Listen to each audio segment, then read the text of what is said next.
نحمده ونصلي على رسوله الكريم أما بعد فأعوذ بالله من الشيطان الرجيم بسم الله الرحمن الرحيم لقد جاءكم رسول من أنفسكم عزيز عليه ما عنتم حريص عليكم بالمؤمنين رؤوف رحيم وقال رسول الله صلى الله عليه وآله وسلم لا يؤمن أحدكم حتى أكون أحب إليه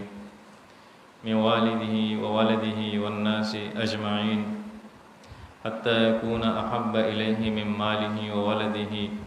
والناس أجمعين أو كما قال صلى الله عليه وآله وسلم. محترم نبی علیہ الصلاة والسلام طولوائی صلی اللہ علیہ وآلہ وسلم د ولادت شریفه میاشت ربیع الاول نن به د محبوب صلی الله علیه و آله وسلم بارک یو څو خبرې آیت مبارک چې ستاسو وړاندې ما تلاوت کو الله تعالی فرمایي چې لقد جاءکم رسول من انفسکم عزیز علیه ما عنتم تاسو ته راغلو داسې یو رسول چې هغه د ستاسو نه دی یعنې څنګه چې تاسو انسانان یې داسې هغه هم انسان دی خو افضل الانس او افضل البشر او افضل الانبیاء او افضل الخلائق دی تمام انسانانو کې افضل ترین دی په تمامو انبیاء کرامو کې افضل ترین دی او په تمام مخلوقاتو کې افضل ترین دی د مخلوق د الله جل جلاله د ذات نه پس تمام مخلوقات سمره چې دي عرش کرسی لوح قلم خانه کعبه شریفه د تمام سیزونه سمره چې دي نبی علیه السلام شان د ټولو نه اوچت دی بعد از خدا بزرگ توی قصه مختصر الله جل جلاله په مخلوقاتو کې ټول لوی مقام د محبوب رسول الله مبارک صلی الله علیه و آله وسلم الله تعالی فرمایي عزیز علیه ما عنتم تاسو چې کوم سیس تکلیف درکوي په هغې باندې هغه خفه کېږي او حریص علیکم او په تاسو باندې حریص دی دا حرص لري چې زما ټول امتیان دي جنت ته لاړ شي او د دوزخ نه دې بچ شي رؤوف او بالمؤمنین رؤوف الرحیم او مؤمنانو باندې خاص مهربانه دی خپل امت دپاره آقا صلی الله علیه وآله وسلم د الله تبارک وتعالی نه هغه سوالونه کړي چې هغه بل پیغمبر نه دی کړی محبوب صلی الله علیه و آله وسلم فرمایي چې الله تعالی هر پیغمبر ته یو خاص مستجاب دعا ورکړي هر پیغمبر مستجاب دعوات دي یو خاص دعا پیغمبر د الله تعالی اجازه ورکړي چې تمانه سوال وغواړي چې هغه قبول کړي نو هر پیغمبر د الله جل جلاله نه یو خصوصي دعا وکړي یو خصوصي دعا لکه څنګه چې سليمان علیه السلام وکړي چې رب هب لي ملک لا ينبغي لاحد من بعدي انك انت الوهاب الله ما ته داسې بادشاهي راکړي چې داسې بادشاهي د بل چاته نه ورکړي نی زمانه پس چاته ورکړي نبی علیه السلام فرمایي چې الله تعالی ما ته هم د هغې دعا هغه اختیار راکړی دی اجازت یې راکړی دی هغه دعا ما قیامت ته پرېښې ده زه به په قیامت کې هغه دعا د خپل امت لپاره غواړم نو الله تبارک وتعالی د نبی علیه السلام هغه دعا زموږ ستاسو ټولو په حق کې قبوله کړي حضرت عبدالله ابن عمر ابن العاص رضی اللہ عنہ صحابی روایت کئی چې آقا صلی الله علیه و آله وسلم حضرت ابراهیم علیه السلام دا دعا ولستا چې ابراهیم علیه السلام فرمایل چې فمن تبعنی فانه مني ومن عصاني فانك غفور رحیم ابراهیم علیه السلام خپل امت بارک د الله نه سوال کولو چې الله څوک زما تابعدار دي هغه زما نه دي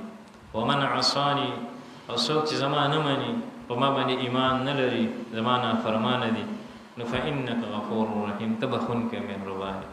بددعا نه ده کړې خپل نافرمان امت ته چې کوم کفارو د ابراهیم علیه السلام په زمانه کې هغې ته یې بددعا نه ده کړې بلکې د الله په رحم و کرم باندې پرېښي دي پیغمبر د خپل امت دومره مهربان او دغه رنګې د حضرت موسی علیه السلام دعا ولسته حدیث مبارک دی د حضرت عبدالله ابن عمر بن العاص رضی الله عنه چې د ابراهیم علیه السلام دا دعا وغوښته چې فمن تبعنی فانه مني ومن عصاني فانك غفور رحیم او بیا د حضرت عیسی علیه السلام هغه دعا تلاوت کړه چې عیسی علیه السلام الله په در کې فرمایي چې ان تعذبهم فانهم عبادك وإن تغفر لهم فإنك أنت العزيز الحكيم. عیسی علیہ السلام د الله په در کې سوال کوي چې الله زما د امت ته په عذاب ورته ورکې، نو فإنهم عبادک، دا دستا بندگان دي، دستا مخلوقات دي، دستا بندگان او غلامان دي، تا نه څوک تپوس کوونکی نشته. وإن تغفر لهم فإنك أنت العزيز فإنك أنت الغفور الرحيم. إن تعذبهم فإنهم عبادك وإن تغفر لهم فإنك أنت العزيز الحكيم. کچریتا دوی ته بخنه وکړه او بخي الله تعالی، نو هم ته عزیز او حکیم تا نه څوک تپوس کوونکی نشته. نو حضرت عبدالله ابن عمرو ابن العاص رضی الله عنه فرمایي چې نبی علیہ السلام د آیتونو مبارکه ولوستل او د الله په در کې د خپل امت لپاره لاس اوچت کړ او جړلې د امت لپاره جړل د دې چې الله جل جلاله ته د عرش ته پاسه د خپل محبوب په دې دعا باندې رحم رالو او حضرت جبرائیل علیه السلام د دغه دعا دوران راولېږل. نبی علیہ السلام دعا ختمه کړې نو او امت د پاره جړل. جبرائیل علیه السلام رالو چې الله جل جلاله ذات سره د علم نه تپوس کوي، الله تعالی ته علم دی خو سره د علم نه تپوس کوي چې زما محبوب د تسب بارک دمر جاړي دا دمر جاړي والی وای چې محبوب صلی الله علیه و آله وسلم او فرمایي چې الله ما سره د خپل امت فکر دی، د خپل امت ته پرستا په در کې جاړ. وای چې الله جل جلاله او فرمایي په جواب کې وحی رااله چې دستا رب فرمایي چې زبتا دستا د امت په باره کې خوشاله کړ، ته د خپل امت په باره کې خوشاله. نبی علیہ الصلوۃ والسلام په خپل امت په باره کې الله تعالی خوشاله کی ان شاء الله. او بل حدیث مبارک د دې حدیث مبارک په تایید کې دی چې نبی علیہ السلام فرمایي چې زما یو امتیم په دوزخ کې یو امتیم زو تر هغه وخت پورې نبی علیہ الصلوۃ والسلام به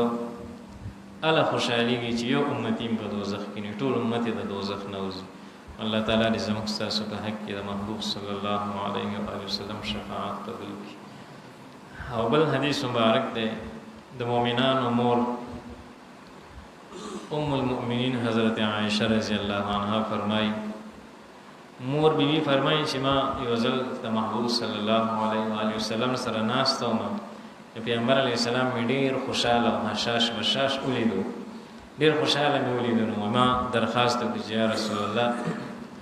ما ته یو خصوصي دعا وکړئ، په دې یو خصوصي دعا راته وکړئ.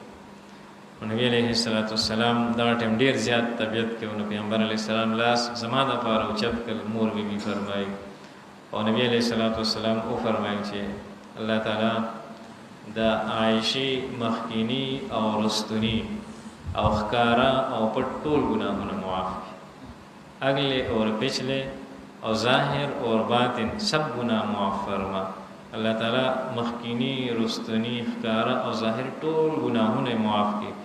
نو چې بیبي عائشہ رضی الله عنها فرمایي چې زبدي دعا باندې دومره خوشاله شم چې زما سر زما په غیږ کې پریوت. ډېر د خوشالۍ نه انسان چې کله خوشاله شي نو څوک څه انداز اختیاري، څوک څه انداز وایي. زه ډېر د خوشالۍ نه زما سر زما جولۍ ته ورسېد، ډېر خوشالۍ نه. چې محبوب صلی الله علیه و آله وسلم چې وکتل چې دا زما په دې دعا دومره خوشاله شوم، تپوس ته کوي چې عائشہ ته په دې دعا باندې ډېره خوشاله شوې. امام وفي چې او یا رسول الله زه په دې باندې ډېر زیات خوشاله شوم، زه زما د خوشالۍ انتها نشته چې زه په دې دعا سمره خوشاله شم. ایته خو پته و چې نبی علیہ السلام دعا کوي نو الله تعالی هغه نه رد کوي. وایي چې پیغمبر علیہ السلام ورته فرمایل چې دا کومه دعا مې تا ته وکړه نو دا زه خپل امت ته 15 وړه منځونه کې د هر مسره کومه دعا مې چې تا ته وکړه دا زه خپل امت ته په 15 وړو منځونه کې د هر مسره دغه دعا کوم چې الله زما د امت مخکینی رستنی ښکارا او په ټول ګناهونه معاف کړي. الله دې تبارک وتعالى دې د نبی علیہ السلام دا دعا زموږ ستاسو په حق کې قبول کړي. پیغمبر علیہ السلام په موږ تاسو باندې دمر مهربان دي، دمر محبت دي زموږ سره. اور از د قیامت به هر پیغمبر نفسی نفسی صدا وای، نبی علیہ السلام به امتی امتی صدا وای. زموږ ستاسو دا حق جوړیږي چې د محبوب سره محبت الله دې موږ تاسو ته محبوب صلی الله علیه و آله وسلم سره ریښتونی کامل عشق او محبت نصیب کړي. نبی علیہ السلام ادنا خادمان او غلامان کې الله تعالی موږ تاسو شمار کړي. پکار دې چې موږ تاسو کوشش وکړو چې زموږ تاسو 40 غنټې ژوند د محبوب صلی الله علیه و آله وسلم د سنت مطابق او درود شریف وایو خامخا کوم چې د سلسله مبارک درود دی هغه سالکینو لپاره فرض مرتبه کړي دین علاوه هم درود شریف چې کوشش کولای شي نو وایي کم از کم یو سل پیری وایي د دې سلسله نه علاوه او باقي اوقات کې خپل ذکر قلبي ذکر کوي مبتدیین ته قلبي ذکر چې چلته پیرته اٹھتے بیٹھتے هر ټیم زموږ تاسو په زړه باندې الله الله الله ان شاء الله چې الله تعالی دهان به مونږ تاسو ته نصیب شي الله به زموږ تاسو بیا د هر قسمه ګناهونو حفاظت کوي د نبی علیہ السلام سره محبت کو ان شاء الله الله تعالی دې مونږ تاسو هر عمل کاغذ مستاسو کانا پینا اٹھنا بیٹھنا معاملات دي عبادات دي او زموږ تاسو خوراک څښاک دی زموږ تاسو دنه کور کې دنه زندگی ده بهر زندگی ده زموږ تاسو وضع قطع ده زموږ تاسو چې کوم دی جسم دی لباس دی دا هر څه چې الله جل جلاله موږ ته توفیق راکړي چې د نبی علیه الصلاۃ والسلام د سنت مطابق شي ان شاء الله بیا موږ تاسو د نبی علیه الصلاۃ والسلام رښتونی عاشقان او سم عاشقان الحمدلله هر مسلمان په ځل کې د نبی علیه السلام کامل محبت دی کامل عشق دی او غفلت په انسان باندې غالب شي الله تعالی دې موږ تاسو د غفلت نه وساتي الله تعالی دې زموږ تاسو کامل اصلاح وکړي الله تعالی د نبی علیه الصلاۃ والسلام